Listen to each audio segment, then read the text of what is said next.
Boa noite a todos. Eu fiquei responsável agora para conversar aí um pouquinho a respeito das disfunções respiratórias no paciente neurológico, a importância dessa avaliação.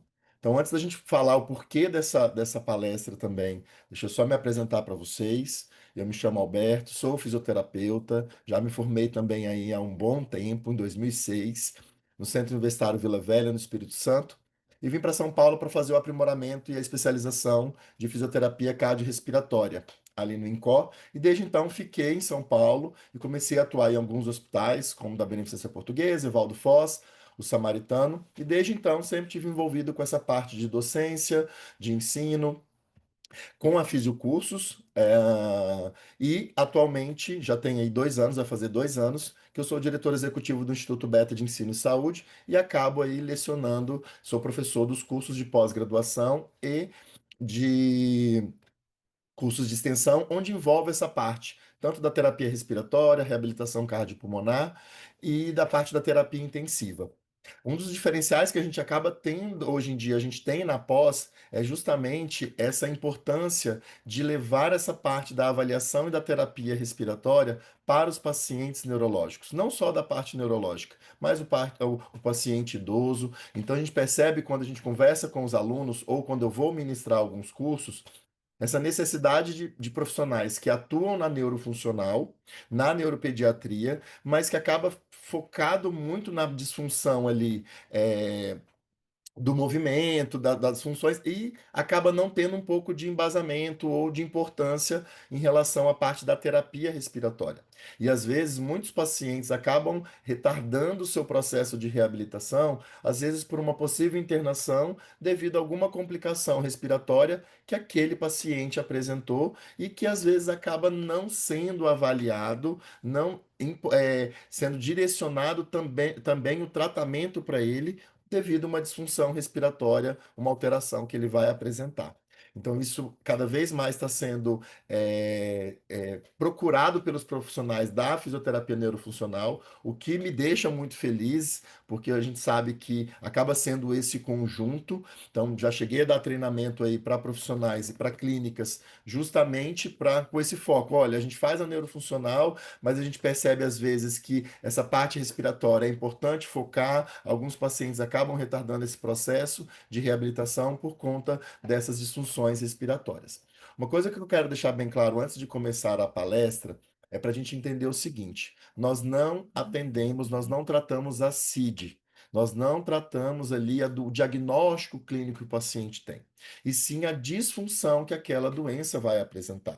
Você pode ter um paciente com um AVC que tem uma disfunção respiratória, como você pode ter um paciente que não vai apresentar. Você pode ter um paciente que teve um TCE, você pode ter um paciente que tem ali, às vezes, uma síndrome. Às vezes eu vejo muito assim: meu paciente eu tenho uma síndrome rara, são 5 no Brasil, e eu queria saber o que que eu faço com ele. A primeira coisa que eu vou te perguntar é o quê? O que que ele tem de alteração? O que você avaliou e conseguiu identificar que tem necessidade de uma intervenção e de um tratamento de reabilitação para melhora daquela disfunção?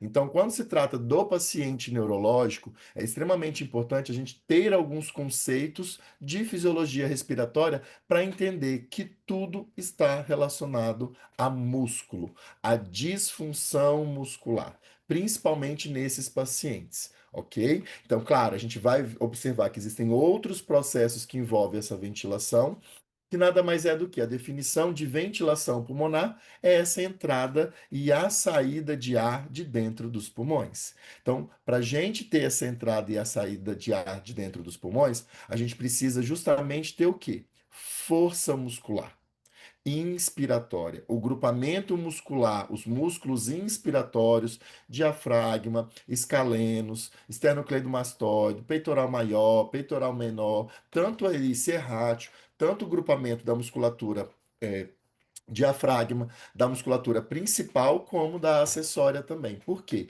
É através da contração desses músculos que vai gerar um movimento dessa caixa torácica, fazendo com que essa pressão na cavidade pleural vai ficar mais negativa e a pressão dentro do pulmão fica menor que a atmosférica, fazendo com que o ar vai entrando para dentro do pulmão na medida com que você vai gerando mais força muscular. Então, o responsável para conseguir colocar ar para dentro do pulmão são os músculos inspiratórios. E ele precisa gerar essa força para vencer tanto as propriedades resistivas, o quanto que essa via aérea impõe de resistência, como essas propriedades elásticas do pulmão.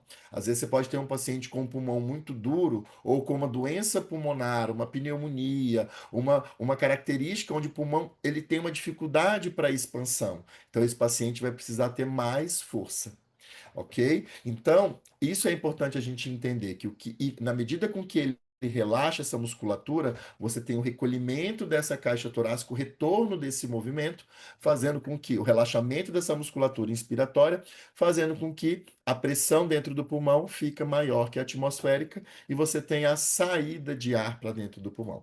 Então é isso que acontece na INS e na IS. E o principal responsável em gerar esse movimento, todas essas alterações dessas pressões pleurais e alveolares são os músculos. Então, os músculos inspiratórios. Então, num outro gráfico, para ficar mais fácil, aqui a gente tem ó, a nossa pressão pleural, que ela é negativa, e que quando a gente contrai essa musculatura, essa pressão na cavidade pleural fica mais negativa. Olha aqui na inspiração, -5, -6, -7, -8. E é com essa variação de pressão pleural, a pressão dentro do alvéolo fica menor que a atmosférica. Não é que ela vai ficar negativa. A pressão dentro do alvéolo não fica negativa. Ela fica menor que a atmosférica. Por isso que o ar vai entrar para dentro do pulmão. Na expiração, a pressão pleural volta a ficar menos negativa, a pressão dentro do alvéolo fica maior que a atmosférica e você tem a saída de ar para dentro dos pulmões. Ok? Então, esse processo de ventilação pulmonar, ele vai depender de várias características, ou vários fatores vão influenciar nessa maior ou menor entrada de ar para dentro dos pulmões, ou para a entrada e para essa saída. Então, a gente tem que pensar muito, por exemplo, na questão da parede torácica. A caixa torácica, ela também tem uma propriedade elástica diferente da propriedade do pulmão. Então, por exemplo, quando você vai atender uma criança onde ela tem uma alteração postural, ou ela tem ali durante o seu desenvolvimento, uma deformidade de caixa torácica, ou um paciente idoso que já tem ali uma anquilose vertebral, uma fusão dessas vértebras, uma diminuição, uma hipercifose, uma diminuição de movimento de caixa torácica, essa redução de movimento de caixa torácica vai influenciar numa menor entrada de ar para dentro dos pulmões. A gente tem que pensar, claro, no pulmão propriamente dito, né? Então você pode ter aí pacientes com alteração da característica desse pulmão, aquele paciente que pode ter uma doença pulmonar associada ali, seja uma doença pulmonar obstrutiva crônica, um DPOC, seja um paciente com broncoespasmo, pacientes com crises asmáticas, seja um paciente com uma fibrose pulmonar, seja um paciente com uma pneumonia, que após pneumonia, dependendo da extensão do comprometimento que ele gera no pulmão, ele vai ter essa dificuldade de expansão pulmonar. Então você precisa ter um pulmão propriamente dito bom para permitir ali essa expansibilidade. Você precisa ter um centro respiratório adequado. Então, quando a gente fala de centro respiratório, a gente está falando ali daquela região da ponte do bulbo, onde tem células especializadas que vai mandar receber informações através ali de alterações de gases sanguíneos, de CO2, de oxigênio. A gente também tem receptores periféricos, mas é essa região ali que vai conseguir modular a frequência respiratória desse paciente, o volume corrente desse paciente, quando ele respira de forma involuntária. Ele não pensa para respirar. Quando o paciente ele pensa, você dá um comando para ele, aquela referência está vindo do córtex motor, daquela mesma área onde ele vai esticar o braço, onde ele vai levantar a perna. Então, às vezes, você pode ter aquele paciente que ele não responde ao seu comando voluntário por uma lesão cortical, mas o centro respiratório dele está íntegro.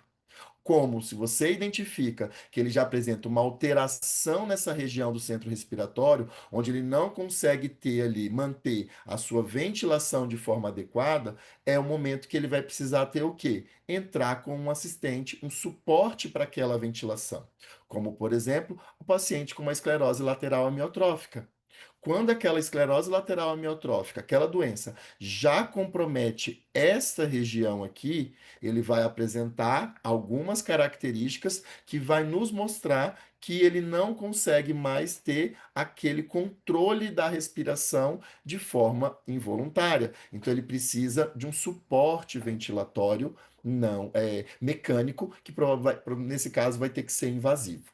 Ok? Enquanto ele tiver isso aqui preservado, o centro respiratório, você às vezes consegue trabalhar ele com outras estratégias sem necessidade de mantê-lo continuamente com um ventilador mecânico.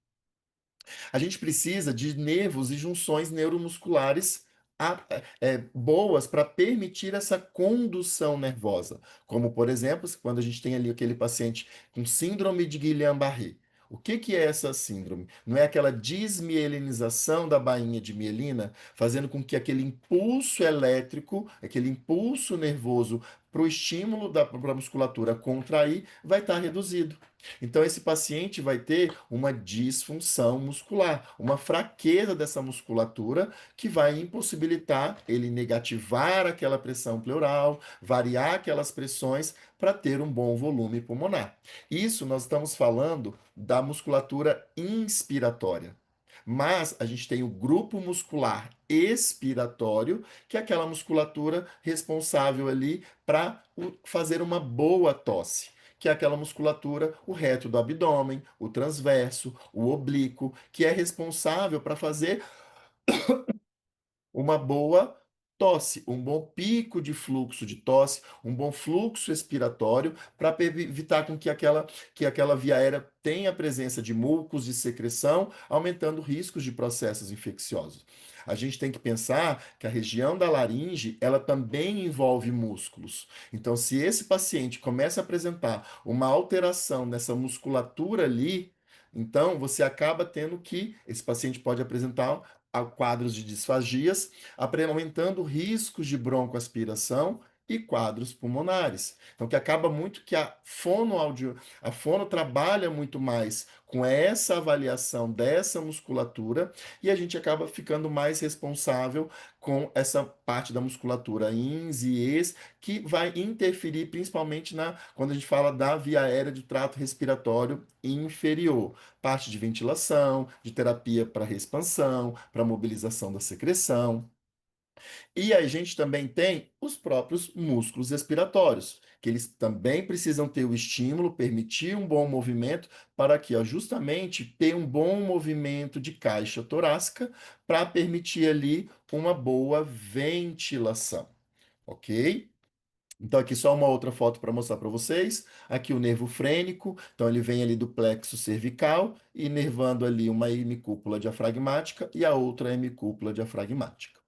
Então, todas essas musculaturas, elas estão envolvidas para garantir um bom volume e uma boa os volumes pulmonares e as capacidades pulmonares. Então, nós temos 4 volumes pulmonares e 4 capacidades pulmonares. Então, desde volume corrente, que é aquela volume de quantidade de ar que entra ou sai numa respiração tranquila, a gente tem ali aquele volume de reserva ins, que é o que a gente coloca além da nossa a inspiração, além do basal, a expiração. Então aqui, ó, para você entrar nesse volume de reserva ex, você precisa de uma boa musculatura expiratória. Olha lá, às vezes, o trabalho dos exercícios de core, a reabilitação dessa musculatura de tronco ali, trabalhar com essa musculatura vai favorecer esse paciente a ter uma boa força muscular expiratória e que vai facilitar para a nossa terapia respiratória, porque ele vai ter uma boa tosse.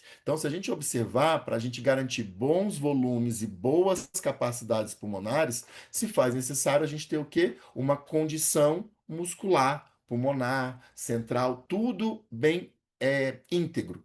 E quando a gente pensa no paciente neurológico, na maioria das vezes, eles não têm problemas pulmonares iniciais. Eles não têm problemas. O que vai dificultar e ele vai começar a apresentar disfunções é quando ele tem, justamente por conta da parte muscular. Então, isso tem que ficar claro para vocês, que o pulmão desse paciente, ele tem uma boa complacência, ele tem uma resistência boa, a questão assim, uma resistência baixa. Então, o problema dele não é o pulmão, não é a via aérea, é o quanto aquela musculatura ela está prejudicada, impossibilitando uma boa ventilação e permite fazendo com que ele não tenha uma boa tosse, acumulando ali presenças de secreção, aumentando o risco de processos pneumônicos. Então, baseado nisso, eu trouxe para vocês aqui algumas condições neurológicas que esses pacientes apresentam e que, na maioria das vezes, quais são as disfunções respiratórias que esse paciente vai apresentar. Então, por exemplo, um paciente com AVC, ele pode apresentar o quê? Desde hipoventilação, uma diminuição dessa entrada e saída de ar para dentro dos pulmões, uma tosse prejudicada, aumentando o risco de aspiração desenvolvendo aí pneumonias, evoluindo para insuficiência respiratória aguda. Já o traumatismo crânioencefálico, dependendo da lesão, ele vai ter ali queda do drive respiratório, alterando aquela respiração ali de forma involuntária. Então, dependendo se ele passa a ter ali uma lesão onde apresentam apneias centrais, ele vai precisar de um aparelho onde, quando aquele centro respiratório não dá o comando para a musculatura, ele não vai ter o drive, aquele aparelho vai gerar a frequência e o volume para aquele paciente, aumentando riscos também ali de acúmulo de secreção. O traumatismo raquimedular vai depender do nível da lesão que foi comprometida. Por quê? Você vai comprometer desde musculaturas inspiratórias, bem como musculatura expiratória, extremamente importante para a nossa tosse. Já a esclerose lateral amiotrófica, fraqueza respiratória progressiva, evoluindo para essa hipoventilação, necessitando ali de suportes ventilatórios e assistentes de tosse, o cough assist, recursos que vão gerar tanto o volume INS quanto uma pressão negativa na expiratória para facilitar essa mobilização da secreção e evitar qualquer riscos de processos infecciosos por acúmulo de secreção ali. Já as distrofias musculares, ele pode apresentar ali uma restrição ventilatória e olha o tórax aqui, ó, olha o movimento reduzido de caixa torácica, limitando essa ventilação. Então imagina você às vezes ter ali uma força muscular prejudicada associado com uma rigidez de caixa torácica. Isso tudo vai dificultando esse processo de ventilação. Então, piorando aí, facilitando aí problemas pulmonares. Doença de Parkinson, hipoventilação, rigidez de caixa torácica e um padrão, um ritmo respiratório, uma configuração tóraco-abdominal alterada. Pacientes com paralisia cerebral, um padrão ali, um ritmo respiratório ineficaz, se ele tiver alteração ali do centro respiratório, se ele tiver ali uma hipotonia da musculatura da laringe, se ele tiver, como por exemplo a própria Juliana falou, essa avaliação dessa musculatura do paciente com TEA, se ele apresenta alguma alteração ali, algum tipo de hipotonia ou alguma alteração durante o sono, gerando uma apneia obstrutiva ou do sono, ou até mesmo uma apneia central, ele precisa ser investigado, ok? E aumentando riscos de infecção por fraqueza dessa musculatura expiratória. Então, se a gente observar, tudo está envolvido em relação dessa incapacidade desses músculos em gerar força para conseguir fazer a determinada função que deveria ser realizada. Então, pensando nisso, é interessante a gente pensar numa avaliação funcional para esse paciente. Não é simplesmente falar assim: ah, não, eu acho que a tosse dele não é muito boa. Ah, não, a tosse dele é fraquinha. Ah, não, ele não movimenta tanto o tórax. Não movimenta quanto?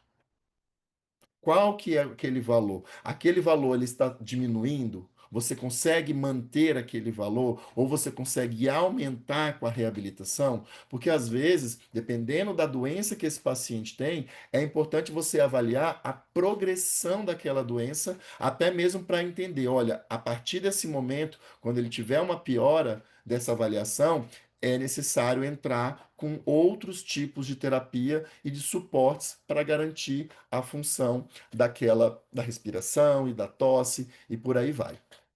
Então, pensando em recursos, a gente tem aí desde a avaliação do pico de fluxo de tosse, que é um marcador funcional objetivo, onde o paciente utiliza um recurso de peak flow, desde peak flows mecânicos, que tem um valor mais em conta, até peak flows digitais, com pneumotacômetro, que ele consegue fazer a leitura com smartphone. Você tem ali os valores tanto de VF1 quanto de peak flow, mas para ele, que é o volume expiratório forçado no primeiro e segundo, mas aqui o importante é o quê? O paciente tossir com esse aparelho ali. Porque quando esse paciente tossir, você vai avaliar qual que foi o pico de fluxo daquela tosse.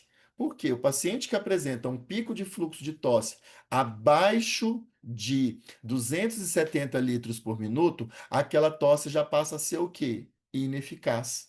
Ele não tem um bom pico de fluxo de tosse interessante para conseguir realmente mobilizar aquela secreção e eliminar aquela secreção. Pacientes que já apresentam um pico de fluxo abaixo de 160 litros por minuto, ele já aumenta mais ainda esse risco de retenção de secreção, que é aquele paciente que passa a ter indicação de fazer o assistente de tosse, o famoso cough assist. Então ele precisa de um recurso para realmente, e gente, para esses pacientes muda completamente o prognóstico dele. Ele vai internar menos, ele vai conseguir ter uma qualidade de vida melhor e a sobrevida dele também aumenta. Um outro recurso extremamente importante para avaliar tanto a força muscular inspiratória e expiratória é o manovacuômetro. Então, é esse aparelho aqui também, que ele tem desde analógico quanto digital, onde você vai avaliar as pressões que essa musculatura consegue fazer.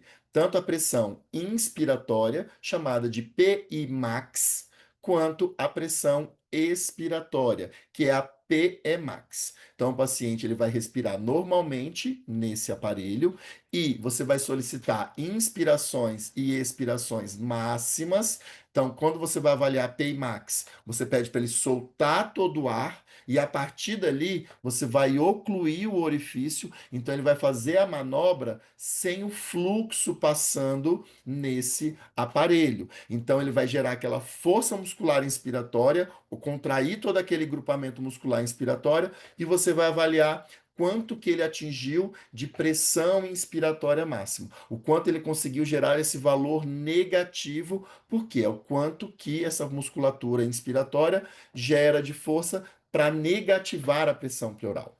Já a PE max, a pressão expiratória máxima, você pede para o paciente encher o peito de ar bem fundo e a partir daquela inspiração máxima, você oclui e ele vai fazer esse movimento, essa contração da musculatura expiratória, da musculatura abdominal, para deixar esse valor positivo. É o quanto que essa musculatura faz, gera de força para deixar essa pressão pleural positiva. Uma coisa que é extremamente importante, para você ter uma boa tosse, você precisa ter um bom fluxo inspiratório.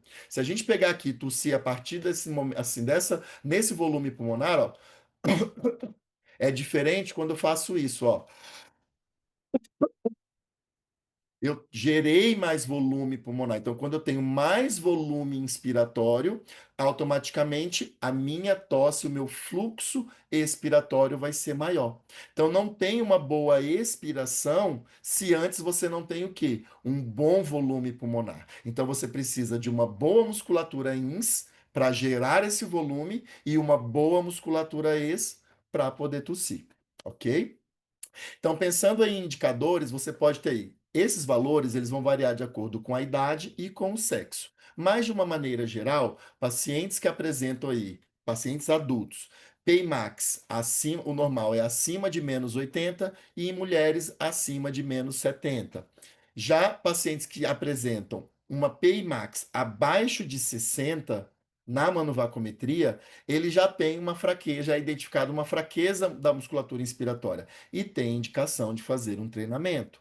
A partir um paciente que ele apresenta já uma PI max abaixo de 40, ele já não tem uma força suficiente para garantir a ventilação, a entrada e a saída de ar normal. Então ele começa a hipoventilar e podendo reter CO2.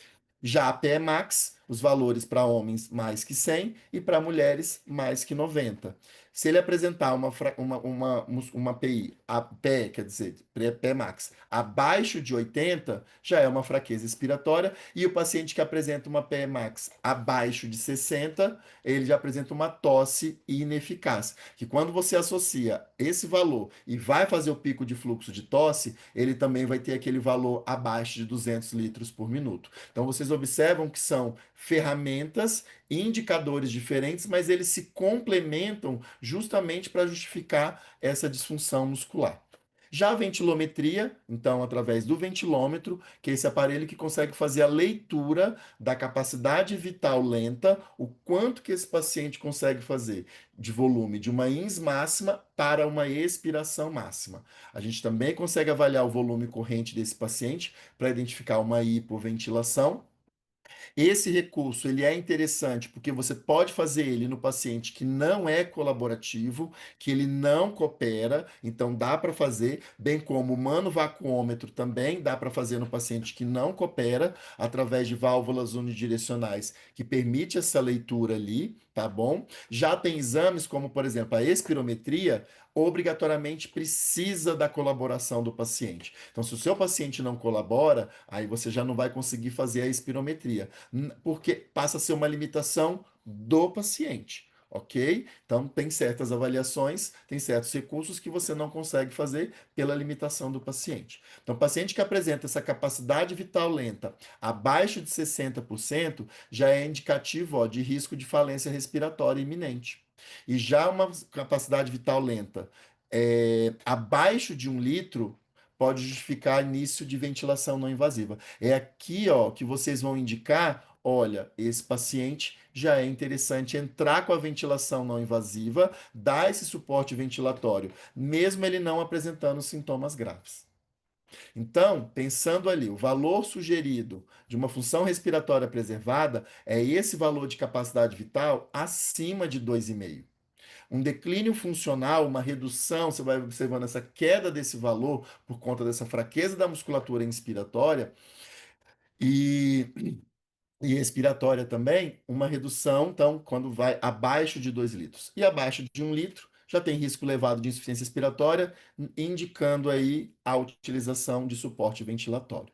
Já a capacidade vital forçada, avaliada pela espirometria, que precisa da colaboração do paciente, então você só vai conseguir fazer isso no seu paciente que colabora. Ele serve para avaliar também o quê? Pacientes que apresentam uma CVF, que aí ele vai fazer de maneira forçada. Ele vai puxar tudo e assoprar bem forte, rápido e explosivo. Então, o paciente que apresenta um valor abaixo de 50% do que deveria ser para aquela paciente daquela idade, daquele sexo, daquela altura, daquele peso e daquele biotipo, tem indicação de suporte ventilatório noturno. Pacientes que já apresentam uma CVF abaixo de 30%, isso daqui, pessoal, é o paciente restritivo. Só que a restrição dele não é porque o pulmão é duro. É porque ele não tem a força muscular inspiratória para conseguir gerar um bom volume e, consequentemente, essa capacidade vital forçada ela é reduzida. Abaixo de 30% já é considerado, ali pode-se considerar o uso de ventilação, um suporte ventilatório em tempo integral. Já a gasometria é o que é o exame que é feito pegando um pouco do sangue arterial do paciente para avaliar os valores ali de oxigenação e de gás carbônico. Então, para avaliar o quanto que essas doenças neuromusculares já está repercutindo na hipoventilação que inicialmente começa à noite. E, normalmente, é levantado esse sinal de amarelo para vamos fazer uma gaso para ver como que está essa avaliação desses gases de oxigênio e de gás carbônico, é quando o paciente já começa a apresentar uma sonolência durante o dia, uma cefaleia, uma dor de cabeça durante a manhã, fadiga ou confusão mental, uma dificuldade progressiva de dormir deitado, porque você vai deitando a cabeceira e automaticamente ele precisa fazer mais força do diafragma para vencer a resistência das vísceras. Então, isso daqui são sinais que o paciente está te apresentando que aquela musculatura está cada vez mais tendo uma força muscular inspiratória prejudicada e que, consequentemente, vai hipoventilar, podendo levar a aumentos desse CO2, que é o que a gente chama de hipercapnia. Outras escalas que também podem ser utilizadas, pensando na função respiratória, é a escala de Brook, que nada mais é do que foi uma escala adaptada, que é originalmente para membros superiores, que ela vai avaliar exatamente o quê? Como que é a ventilação do paciente e a tosse, de forma simples. Então, aqui, respiração e tosse normal é avaliado como um. Aquele paciente que já é dependente de ventilação mecânica invasiva já é classificado como 6 na escala. Paciente que apresenta utilização de VNI durante o dia já é 5. Paciente que sente falta de ar em repouso leve e apresenta uma tosse fraca, então aqui é como você vai avaliar. E ela tem uma boa correlação com os outros indicadores, as outras ferramentas de avaliação. Então, isso daqui eu vou deixar para vocês, vou colocar lá nos grupos da neurofuncional, da neuropediatria, quais foram as conclusões ali, comparando aí essa escala com outros achados desses indicadores, desde manuvacometria, de pico de fluxo expiratório, a parte da espirometria, tá bom? Então ela reflete realmente essa boa correlação para avaliar a função respiratória desses pacientes. Então, a grosso modo, você tem aí desde escalas que vão avaliar o paciente como um todo, como por exemplo essa escala de ALS-FRS, que é para avaliar específico o paciente com esclerose lateral amiotrófica, onde ele tem indicadores, são 12 indicadores, onde você vai pontuar de 0 a 4, então ele vai ter uma pontuação máxima até 48. E dentro dessa avaliação, existem alguns critérios, alguns tópicos que envolvem a função dessa musculatura respiratória. Então, essa avaliação da condição respiratória do paciente. A escala de Brook, como eu falei para vocês, o pico de fluxo de tosse, a PI e a PE max pela manuvacometria, a capacidade vital forçada através ali da espirometria. Então, qual que é o recurso que é utilizado e os valores ali para nortear vocês. Então, aqui é um resumo do que vocês podem utilizar como uma ferramenta de avaliação para a disfunção do paciente de vocês, ok? Era isso que eu tinha para falar para vocês. Então, aqui está o meu e-mail, tive que ser bem breve, tá bom? Então, isso tudo a gente tem como curso livre, a gente tem na pós-graduação. Então, a gente fala dessas disfunções, depois entra com os recursos. Aqui está o meu Instagram, tá? Então, se vocês quiserem seguir lá, tirar dúvida, o meu LinkedIn, e eu fico aqui à disposição de vocês, tá bom? Preciso puxar a sardinha para o meu lado também. Não coloquei aqui no grupo, no chat, mas se vocês quiserem participar do grupo da fisioterapia cardiorrespiratória, para saber tudo relacionado também, artigos, cursos, tudo que a gente desenvolve dentro da área da terapia cardiorrespiratória, terapia intensiva e hospitalar domiciliar, a gente tem aqui esse grupo da fisioterapia cardiorrespiratória.